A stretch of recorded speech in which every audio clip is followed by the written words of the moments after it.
Currently, I'm preparing to become a United States Marine, and that's really made me think on how to keep improving my physique, keep getting stronger, keep weightlifting in my life while focusing on studies and on more like cardiovascular exercise.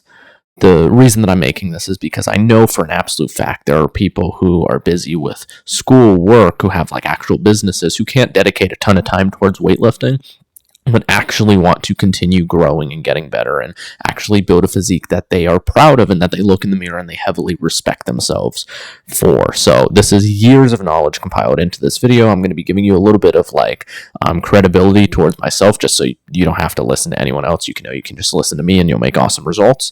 And I'm just going to be making this purely educational, so put this on full screen. Don't like be doing something, or I mean, you can eat if you want while watching this, but make sure you're at least like paying attention, and this is where the majority of your focus is going. So, just a couple of achievements that I've done. My name is Brandon Maloney. That's me.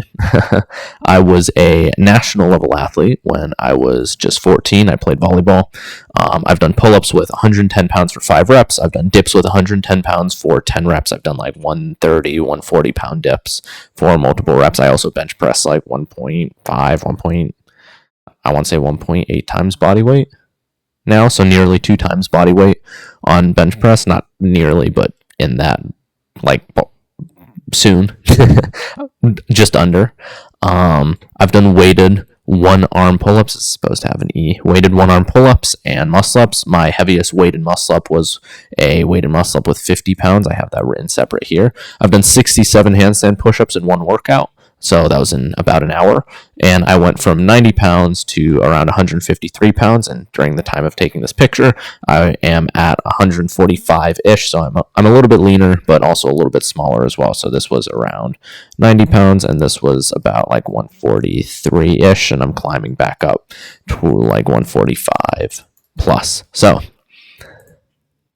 I've also helped quite a few people. This is Malik, who I help progress like quite a decent bit of in his physique. Also, you've seen like right here that he gained 7 pounds. He replaced some fat as well, so we got leaner during this period. He gained 7 pounds from here to here. I believe he was like 149, and here he's about 158 at about 5'7" ish. This is my friend Daniel, who I've been weightlifting with for fucking forever, and he's gained 100 pounds, and I've helped him a ton throughout this. And I mean, his arm's the size of this milk jug here, so he's made a little bit of progress from here to here. Around here, he's like 140-ish. Here, he's about 240, like 230 type deal. So now we're going to be going over 4 things. We have training, we have nutrition, we have the beliefs you have to have, and then the summary. We're going to be starting with the training, and this is probably one of the most overvalued aspects of like actually building like that good strong physique, because it really doesn't matter. You only have a couple of hours a week. You're not trying to be like a professional athlete, professional bodybuilder. People heavily overcomplicate this. What I would do, and what I am doing currently, so you know I'm not just like trying to sell you something short. What I would do is I would do a 3-day split, and I would have a push day, I would have a pull day, and I would have a leg day. So this would be Monday, Wednesday, Friday. It can be Tuesday, Thursday, Saturday. It can be Wednesday, Friday, Sunday, whatever the hell you want it to be. And I would base this day based off principles. Now, that's something that you probably haven't heard for like anyone ever say, like, what do you mean base it off principles? Most people would give like exercises here or whatever, and they'll be like, oh, bench press, and then you do lateral raises. No. You're going to base this off principles. For each movement, for each like main muscle group, so like for your pushing muscles, your pulling muscles, and your legs, for example, technically all muscles are pulling muscles because they pull against your bone, but you know what I mean. Pushing, think of like a bench press, a push-up. Pulling, think of like a pull-up, a row, whatever. Leg, think of like a squat or a deadlift or something along those lines. You have 2 main compound movements that you can do. For push and pull, you have a horizontal push and you have a horizontal pull. So horizontal would be like a bench press, for example. So let's say we're going to do bench press. We're going to do bench as our first exercise. Then we're going to do on our pull day, we're going to do, let's think of a horizontal pull. Let's say a cable row. Dope. We have a cable row. That's half of the workout already done. These sessions shouldn't last more than like 45 minutes. For your leg day, you can do either a squat or a hinge. So let's say we do a hinge. So let's do a deadlift. Dope. Half of all of our days are already done. It really is this simple. It really is that easy. I'm going to be going over sets and reps and stuff in a little bit. So we have our first movement down. Next, we need our second movement. So we have one, now we need two, because we're going to have about 4-ish total for each day. So we go from bench, and now we can do a second compound movement. So this is a little bit different than it would be for pull, because for pushing specifically, how it normally works is you have a vertical push and then a horizontal push. Vertical is up and down, horizontal is front and back. So bench press versus overhead press, for example. Because we're only going to be doing 2 exercises and we don't have a ton of time, we're not going to be doing a like shoulder press specific. We're going to be doing a incline press. So we're going to do bench press, but let's say we use dumbbell and we do incline. So we hit more upper chest, because that gives you the more like aesthetic V-taper physique, like where you kind of get the shelf look here, and you're also working on like the actual chest muscle as well. So like for a lot of people with like the quote unquote athletic style physique, their chest is usually their weak point, but it's because they put so much work into the smaller, more aesthetic looking muscle. So it looks a lot better, but you're not as big in this specific area. Obviously, like your arms and your back and your abs and shit, those all look great. Like shoulders are big, all of that. Just specifically when it comes to your chest, it's usually one of the weaker points, but that's completely fine because the shape is infinitely better. It's like if you have 2 people who are 200 pounds, if one of them has abs and the other one doesn't, because the one with abs is going to have a better shape overall, they're more attractive, but they're the same like body weight / not really composition, because one has more muscle than the other, but you know what I mean. So you have an incline press. Then for pull, you would have cable row, and then you would have a vertical pull. So do pull-ups here, pull down, whatever, it doesn't matter. I personally do pull-ups first just because that's what I like to be strong in. 110 pounds for 5 reps. Weighted 1 arms, weighted muscle-ups, all that shits. And then here we can do a squat variation or like a leg press or whatever. Something where you're pushing your legs forward. Again, these exercises can change. A pull-up can be a pull-down, or it can be a machine pull-down. It can be an assisted pull-up. It can be a pull-up with bands. It doesn't really matter. Just make sure you get the movement pattern dialed in. So now that we have this, we have our 2 main compounds that we're going to do for each day. So we have something that's pulling us down, that we're pulling back on, that we're pressing here, and we're pressing here. Cool. We have all of the big muscle groups hit. When you do this, when you do a compound movement, if you don't know why it's called a compound movement, it's called a compound movement because it hits more than one muscle. So an isolation movement, I'm just going to put iso, would be like a bicep curl. You're doing a curl, and pretend this is your arm. The main muscle that it hits is your bicep. So this is bicep. The main muscle it's going to hit is your bicep. It's an isolation because when you're doing a curl, you're not really activating your shoulder or your tricep, or that stuff's activating a little bit to be like stabilizers or assist with the movement, whatever, like your bicep inserts into your shoulder, whatever. But you're mostly targeting your bicep. A compound movement, something like a bench press, is targeting your, oh gosh, how do I draw?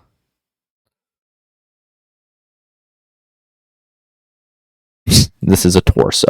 So it's targeting your chest, it's targeting a bit of your front delt, it's hitting your tricep a little bit. This is a compound movement. It's hitting multiple muscles. So right now, for your push day, for example, what are the muscles that you hit on a push day? Well, it would be your shoulders and your triceps and your chest. Mainly. You've already hit all of those.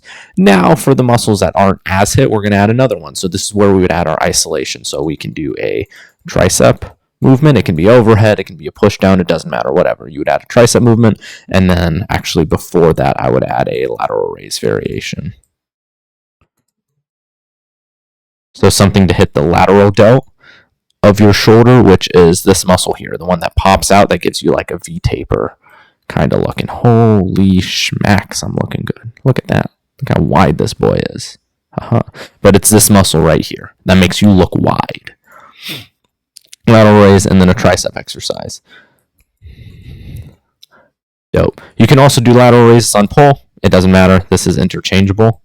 But we're just going to put it on push for now. On pull day, you can add and I'm going to explain to you why I do lateral raise on push day in a second. On your pull day, because you did your lats, your upper back, your traps, you did a little bit of lower back as well if you're doing a row variation, especially if you're doing some type of flexion row. You do train your biceps, but biceps are, again, more of an aesthetic muscle. Like if my biceps were smaller and my triceps were bigger, that wouldn't look as good. I want my biceps to be the dominant part of my physique, of like my arm region. So we're going to add a curl variation. It doesn't matter. I'll do like a pronation curl, which is you attach a rope around your thumb and you go like this, because I'm very, very like obsessed with arm wrestling right now. So I want to get stronger at those specific lifts. Again, you can do what you want. But if your goal is mainly just your physique and overall getting stronger, you do a curl variation, right? So bigger biceps and shit. Then I would do a forearm variation, so like a forearm curl. Lots of people skip their forearm, and it's such an underrated muscle. Like this right here is so important for looking big. Like my forearms here, again, it's more like the top part, so you can't really see it. But like, imagine you just saw this, like what's highlighted, and this stuff down here wasn't there. Like it pulls around, like him, for example, like the Malik. No offense to him, but that muscle isn't really big. It makes his wrists look skinny, which he looks fucking awesome. Like if you're looking at him, you're not thinking, oh, he has skinny wrists. But I don't really have that issue because I train my forearms. These muscles matter a lot, and if you see, he looks so good because he's wide, he has a nice upper chest, his arms are well developed. Like maybe his forearms a little bit overall could be more developed, but like he has nice legs, he has his socks pulled up so you can't see like his short calf insertions. Like he looks good, he looks great. But here is something that is normally like an issue on most lifters, especially beginner lifters, because they grow everywhere else and then their wrists look small.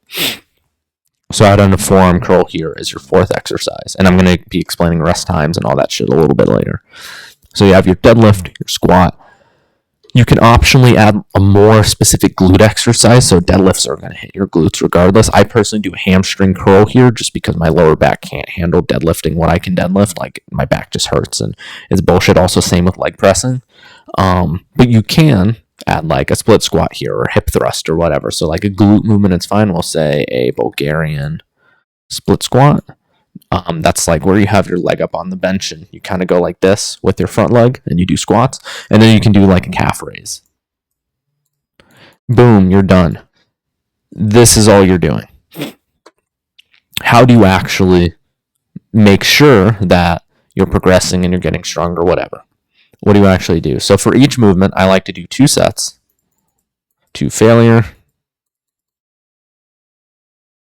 2 sets to failure. I like to rest 2 to 5 minutes. That's depending on how big the movement is. Rest. And what I mean by how big the movement is, I mean how many muscles it uses and how fatiguing it is. A deadlift, I would rest 5 minutes. A pull-up, I would rest 5 minutes. A lateral raise, I would rest like 2 minutes. Because it's less muscles, it's a smaller movement, it's whatever. For compounds, because we're doing so low sets, the volume per set has to be higher for you to actually progress in the movement. So I would do between 10 and 15 reps for compounds. That means, yes, you're going to be having to do 10 and 15 pull-ups to do this. Again, this isn't optimized for like strength, progressing, whatever. But this is optimized for the amount of time that you have and getting better in your physique and getting stronger at the same time. So compounds 10 to 15 reps. Isolations you can play with, do what feels best.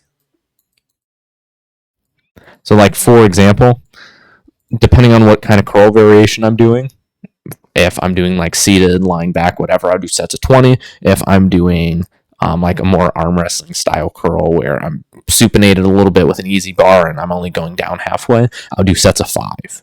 And I'll curl well over 100 pounds with that. But for like an incline curl, I'm doing sets of 20. I'm using like the 15, 20s, whatever. Much, much, much easier. Another thing, tempo is absolutely huge. Tempo is such a big factor that people like bastardize so much. It's so upsetting because when easiest ways to know if you're training to get strong or training just to like optimize muscle growth or whatever is a big part to do with tempo. A fast tempo where you go up, let's say a fast tempo would be 1 second up, 1 second pause, and then 1 second down. So you come down, pause for a second, up, come down, pause, up, come down, pause, up, whatever. That's going to be better for strength because you're spending less time doing each rep. So you're able to put on more weight for the same amount of reps. So this person might do 165 pounds for 10 reps times 10 or 165 pounds for 10 reps. Dope. A slow tempo would be, let's say, down, pause, up, if we're doing a bench press. A slow tempo might be you go down for 3, pause for 2, and then up for 1. So you go up as fast as you can. So you go 3, 2, 1, pause, and then up. This person might only be able to do like 115 for 10. So the strength stimulus is much weaker. Even if they both train to failure, the muscle growth will still be peaked out. So muscle growth, that's mg, and then this will be strength. The muscle growth will still be peaked out. They're both gaining relatively the same amount of muscle for doing this one set. However, the strength for, if I change colors real quick, for the slow tempo will end off here.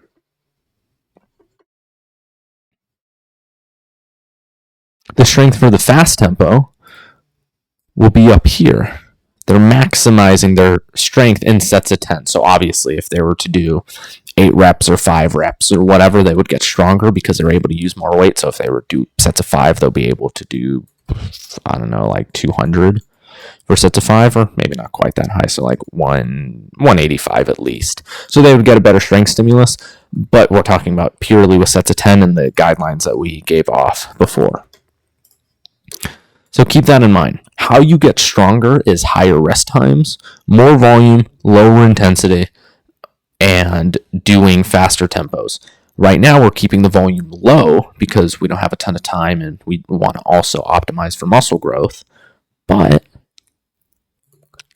going here and doing 2 sets of pull-ups, for example, 10 to 15 reps each, doing 5 minutes between sets, that's not a bad idea if you want to get stronger, especially for guys who've been training like 0 to 3 years. If you've been training 0 to 3 years, this is the only split that you're going to need, other than like a deload plan. Another important thing, when you're doing these 2 sets,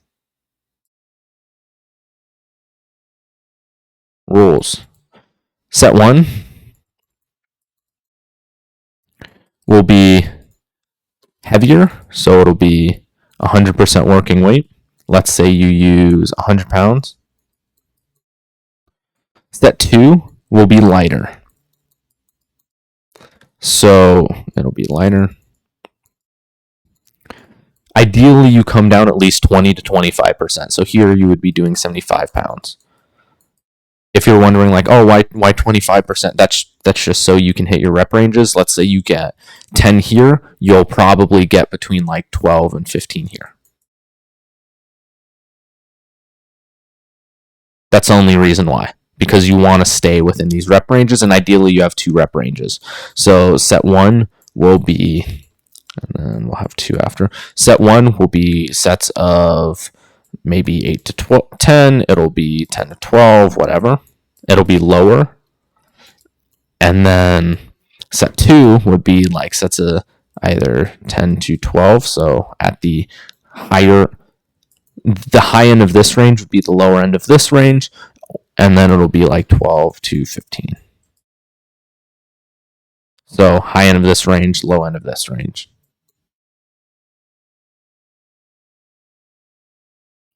And then next would be like 15, 20, if that makes sense.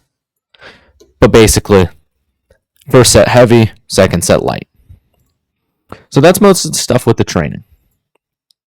Down, completed. You've hit a checkpoint. Good job. I'm trying to think if there's anything else we need to go over. I believe not. Train hard, Stay focused. Don't be on your phone. Don't be a dumbass. But that's it. Nutrition. This is important. A couple of rules. Don't track your calories.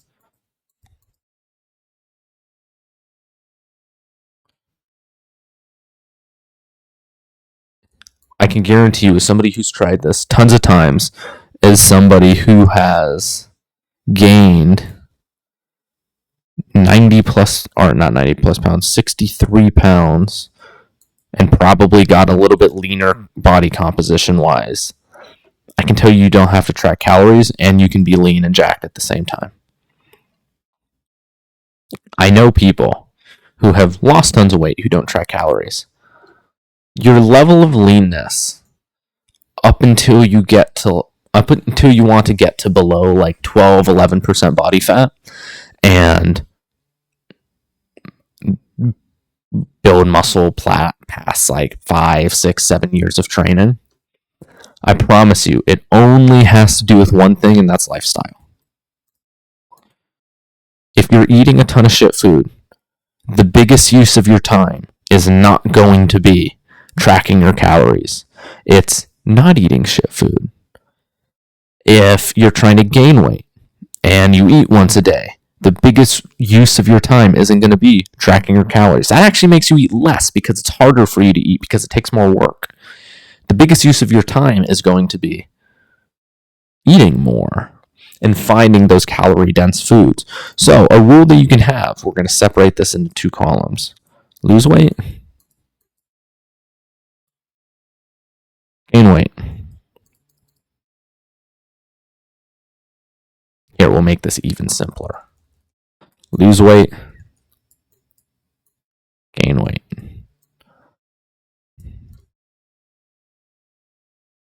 Perfect.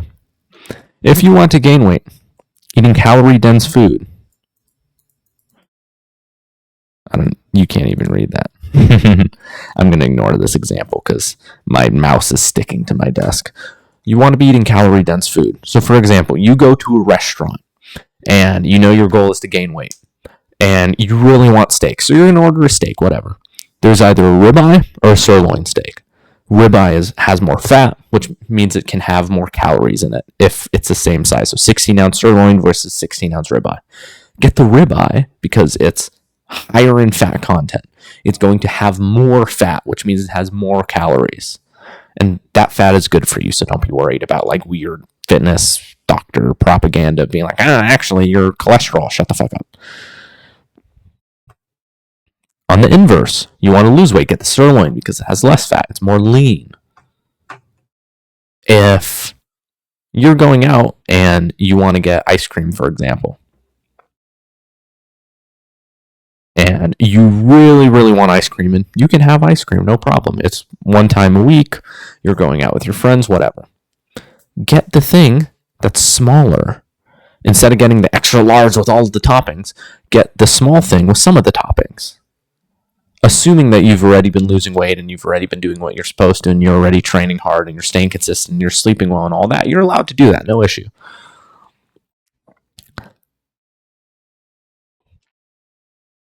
You want something sweet. You're trying to gain weight, eat all of the sweets and treats that you want. Is it best for health? No. If you're not able to cram it down otherwise, then yeah, go ahead. I did that for years. Yo, I'm telling you, my physique is built. This guy right here is built off Oreos, some candy, some cake, some tons of pizza, and like a lot of rice and chicken and fish. That's what I eat during that stage of building up the physique. Obviously, I'm healthier now because I've learned my lesson, but I just ate an entire pizza today going out with my family, so it'd be how it be. I'm not saying that fucking I'm perfect or whatever, and I'm not saying I want to be in that way. You're trying to lose weight, and you want something sweet. Watermelon has nothing in it. Grapes have nothing in them. People call them little sugar bombs. What else are you going to do? Eat Kit Kats all day? Eat M&Ms? Those are sugar bombs.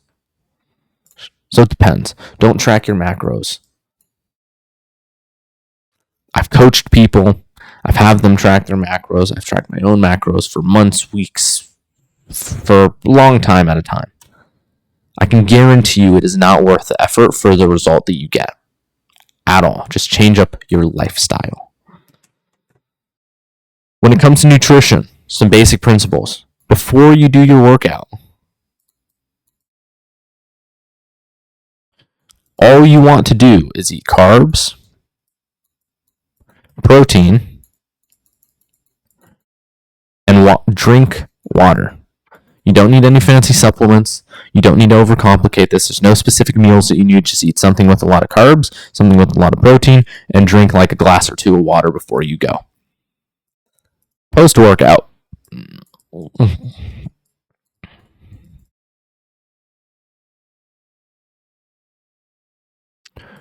You're going to do the exact same thing. You're going to have carbs, just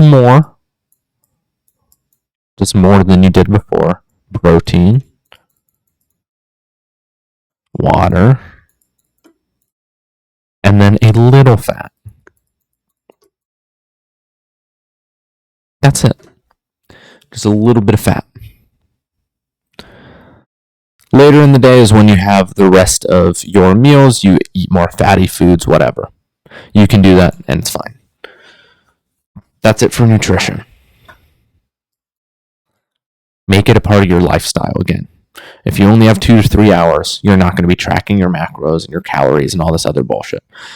Now, when it comes to beliefs, I used to think what I had to do was either wake up at 3 a.m., do a run, stretch, cold shower, journal, cold shower, journal, what else? Do functional warm-ups that I hated.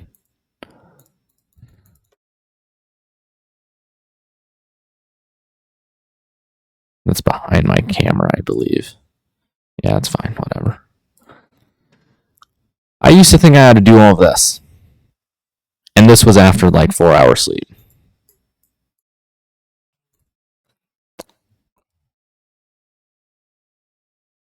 How about, and hear me out, let's say you have work at 9. Or you have to go at 7 or get ready at 7 or whatever. How about we wake up at 5? Or we wait until after work so you get home at 5. Let's wait until 6, 7 o'clock, whatever. Let's say you wake up at 5 and you just eat something very, very small and you work out.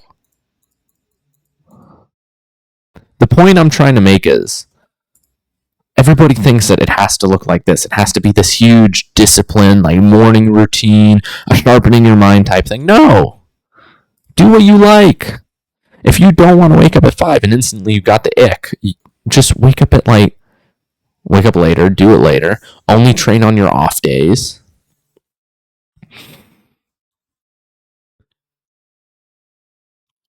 Go at later in the day. So let's say 6 p.m. Let's say you go to bed at 10. Which is completely fine. You'll be there for an hour, 3 times a week. 6 p.m., you've already eaten. Now you can just go work out. You have one job.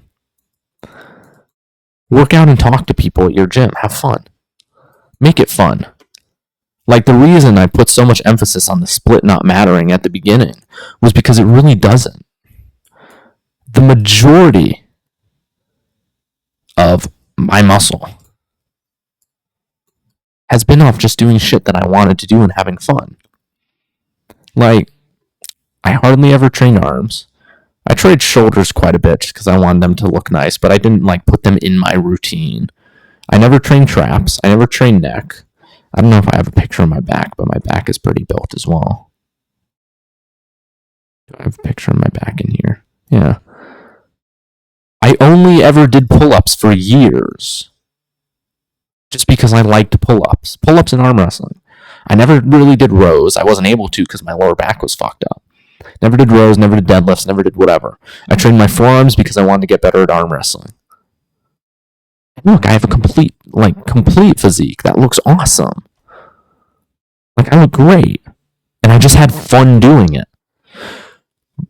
Going to the times where I'm like, okay, I'm gonna lock in, I'm gonna do the optimal split. I would like timetable out my day, like with little blocks of what I'm doing, like at each hour. So it'd be like this, like 5 a.m. wake up, and then 6 a.m. do this, and then 7 a.m. do this. No.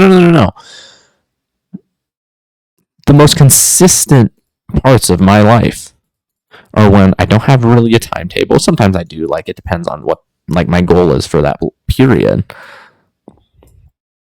The most consistent parts of my life, though, are when I do things I like, and I'm going to write this whole thing out because it's important. Do things I like, and I do that with people I like,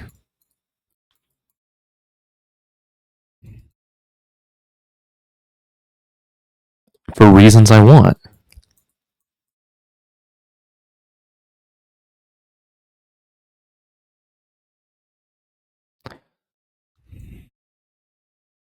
The thing is, if you don't want to train more than this, you don't have to. And people will tell you that, yeah, to be disciplined, bro, like you need to. But no. You already are a person who wants to be disciplined, who wants to be successful, whatever. You probably have something else going for you.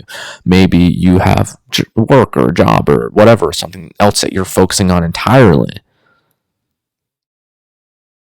or a career that you're actually putting effort into. What I'm trying to say is that if you feel bad about yourself for not doing more, if you feel bad because, oh, I'm only training like 2-3 hours a week, at some point, because you may, because you'll progress slower, you'll hit more plateaus, whatever, realize that you can just do more in the future. Like, I'm not saying at all that I think this is the optimal split. Like, the optimal split for me personally is 2 days on, 1 day off. 2 on, 1. It's 2-to-1. So I'll train hard 2 days, and then I'll be off 1 day.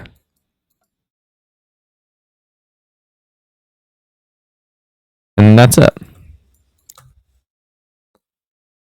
That's what works best for me when I'm trying to progress in my strength and fitness and whatever. But if I had to do it again with only 2 to 3 hours a week, and I wanted to do it in the same amount of time or shorter, this is what I would do. So if you find me helpful, my name has been Brandon. Keep doing the best of doing your best. Trust God. Signing off.